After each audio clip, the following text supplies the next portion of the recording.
Media మిత్రులందరికీ నమస్తే. ఈరోజు రాష్ట్రంలో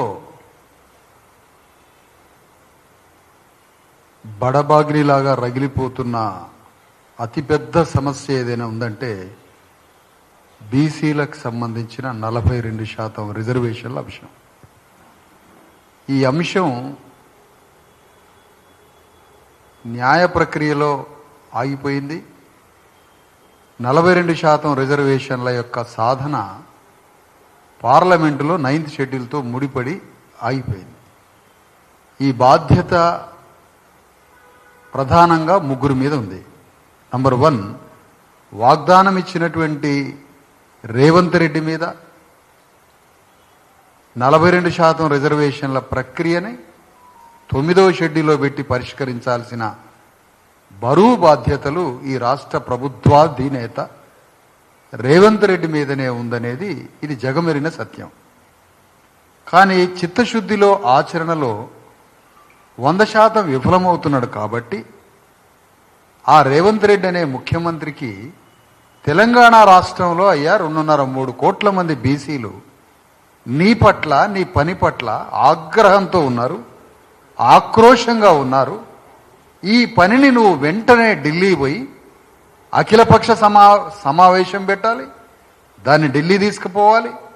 ఆ తర్వాత పార్లమెంటు శీతాకాల సమావేశాల్లోపే అందరినీ కన్విన్స్ చేసి ప్రధానమంత్రి మోడీ చేత అక్కడ ఉన్నటువంటి మీకున్నటువంటి ఇండియా కూటమి, మొన్న మీ ఓట్లను చూస్తే ఎంతో గొప్పగా వచ్చినాయి, 350 దాకా. అన్ని ఓట్లను తీసుకొని పోయి ప్రధానమంత్రి మోడీని ఒప్పించి ఈ 9th షెడ్యూల్ ప్రక్రియని పరిపూర్ణంగా విజయవంతం చేయాలి పార్లమెంటు శీతాకాల సమావేశాల్లోపు అని వారి మీద, రేవంత్ రెడ్డి మీద ఒత్తిడి తేవడానికి, బీసీ ప్రజల హృదయాల్లో ఉన్న ఆగ్రహాన్ని, ఆవేశాన్ని, కోపాన్ని ప్రకటించడానికి ఒక వేదిక కావాలి. ఆ ప్రకటించే వేదిక ప్రారంభమే కామారెడ్డిలో జరగబోయే ఈ నెల 15న 10,000 మంది విద్యావంతులు, ప్రతినిధులు, నాయకులు, వివిధ కుల సంఘాల, పౌర సమాజ, అనేక రకాల సంఘాల నాయకులే 10,000 మంది వస్తున్నారు. మరి అంత పెద్ద ఆక్రోశ సభని కామారెడ్డి నుండి జరప తలపెట్టాం. కామారెడ్డి తర్వాత 33 జిల్లాలలో పూర్తి చేసుకొని చివరిగా కొడంగల్లో ఆ సభని పెట్టాలని, ఇంత పెద్ద సభని, ఆక్రోశ సభని 15వ తారీఖు మధ్యాహ్నం 12 గంటలకు సత్య కన్వెన్షన్ సెంటర్, 10,000 మంది బట్టే కెపాసిటీ ఉన్న ఆ పెద్ద సెంటర్ని తీసుకోవడం జరిగింది. ఇక రెండవ విషయం ఏంటంటే, ఇక్కడ రేవంత్ రెడ్డి వాగ్దానం ఇచ్చిండు, ప్రక్రియ తూతూ మంత్రంగానైనా ప్రారంభించి కోర్టుల ముందు అబాసు పాలయ్యిండు, చిత్తశుద్ధిగా చేయలేదు. ద సేమ్ టైం నీకు మార్గం ఉంది, ఎట్లా చెయ్యాలో మార్గం ఉంది, దిశానిర్దేశం చేయడానికి సీనియర్, మరి దేశంలోనే మరి బీసీ కమిషన్కి చైర్మన్గా చేసినటువంటి జస్టిస్ ఈశ్వరయ్య గారు ఉన్నారు, సీనియర్ ఐఏఎస్ అధికారి చిరంజీవులు గారు, వాళ్ళు మార్గనిర్దేశం చేసి బిల్లును డ్రాఫ్ట్ చేసి ఇవ్వడం జరిగింది.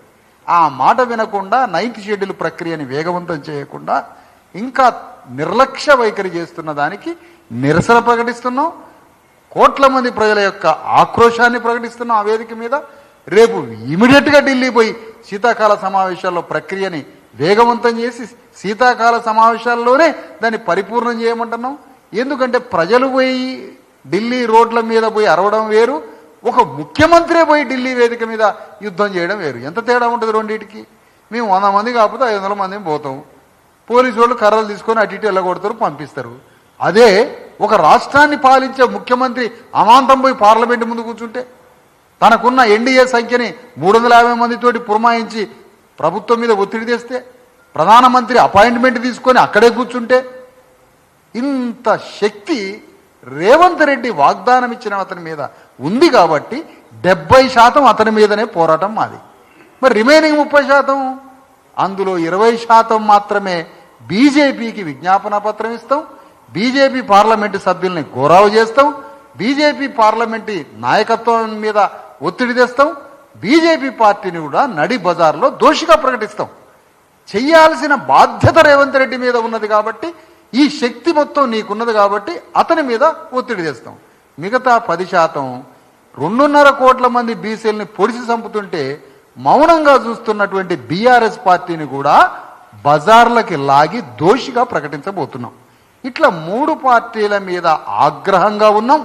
ఒక పార్టీ కాదు, 3 పార్టీలు గత వేల సంవత్సరాల నుంచి రాజకీయాలు వచ్చిన 75 ఏళ్ల నుంచి బీసీ ప్రజల రక్తమాంసాలు పీక్క తిని వాడుకుంటున్నారు కాబట్టి వాళ్ళకు మాయమాటలు చెప్పి వాళ్ళ ఓట్లను వాడుకుంటున్న ఈ 3 పార్టీల మీద నిరసన, ఆగ్రహ జ్వాల, ఆక్రోశం, కోపం ఇవన్నీ ప్రకటించడానికే కామారెడ్డిలో ఆక్రోశ సభను పెడుతున్నాం.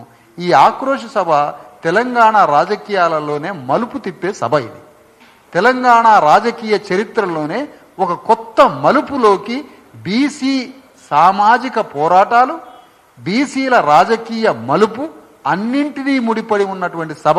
అది మీరే చూస్తారు. అక్కడి నుంచి అన్ని జిల్లాల్లో ప్రారంభ సభలు, ఒక్కొక్క జిల్లాల్లో నిరసన సభలు, ఆక్రోశ సభలు చేసుకుంటూ, పోరాటాలు చేసుకుంటూ, బీజేపీ పార్టీని ఘోరావు చేస్తూ, బీజేపీ పార్టీకి విజ్ఞాపన పత్రాలు ఇస్తూ, బీజేపీ మీద ప్రెజర్ చేస్తూ 70% శక్తిని రేవంత్ రెడ్డి మీదనే పెడుతూ 10% శక్తిని టీఆర్ఎస్ అధినేతలు, టీఆర్ఎస్ పార్టీ మీద కూడా పెట్టి వాళ్లను కూడా దోషిగా ప్రకటించే ఒక మహాపోరాటాన్ని రేపు కామారెడ్డి నుంచి ప్రారంభించబోతున్నాం.